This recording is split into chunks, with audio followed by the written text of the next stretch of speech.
Palace, c'est la plus vieille écurie urbaine toujours en usage en Amérique du Nord. Ça, c'est la maison de mes chevaux.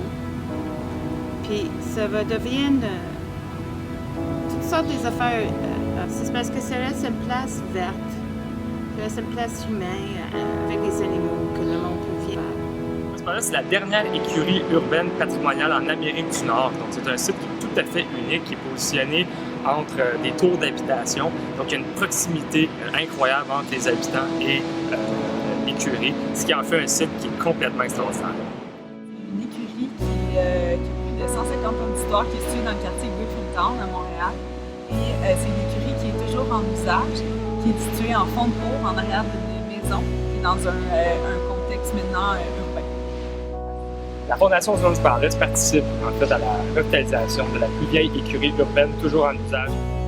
La place que Loras Palace occupe dans Griffintown et dans Montréal, en fait, Loras Palace, c'est l'âme de Griffintown. C'est une âme qui est complètement unique, c'est-à-dire que vous avez rarement vu ça un site où il y a encore des animaux qui cohabitent avec les civils, avec les citoyens, d'une façon aussi proche. Et Loras Palace, c'est un bel exemple de réussite, car les nuisances ont été éliminées et on ne voit que le côté agréable de voir un cheval dans une ville. C'est parce que c'est une vraie écurie. C'était bâti comme une écurie. C'était bâti en 1860.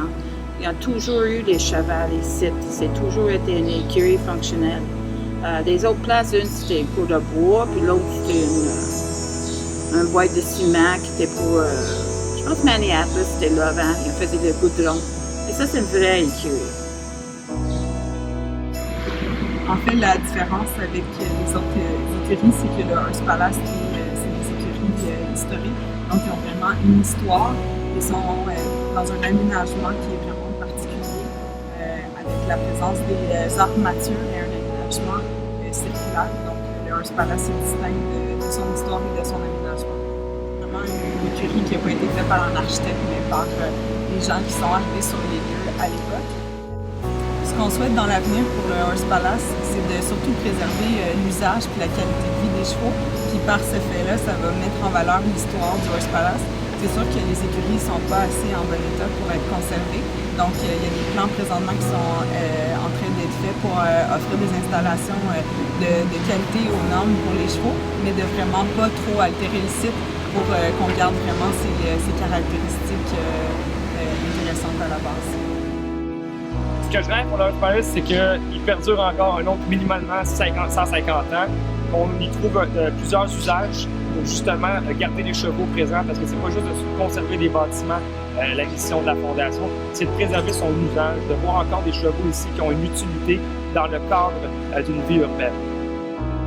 On va sauver le Loras Palace parce que c'est vraiment un endroit unique à Montréal qui va devenir un endroit où est-ce que les gens peuvent se reposer, admirer les chevaux, puis comprendre l'histoire du quartier et de la ville. Ça, c'est mon travail, les chevaux de calèche. Ça fait 30 ans que je fais ça. Je veux qu'il y en ait une écurie qui reste. Je veux, même si je ne suis pas là, je veux que ça reste comme une écurie de travail, que les chevaux travaillent. C'est pas juste toutes sortes de façons, de thérapie. J'ai pas besoin de faire le cheval, là. Je veux juste brosser le cheval. C'est tellement calme, hein?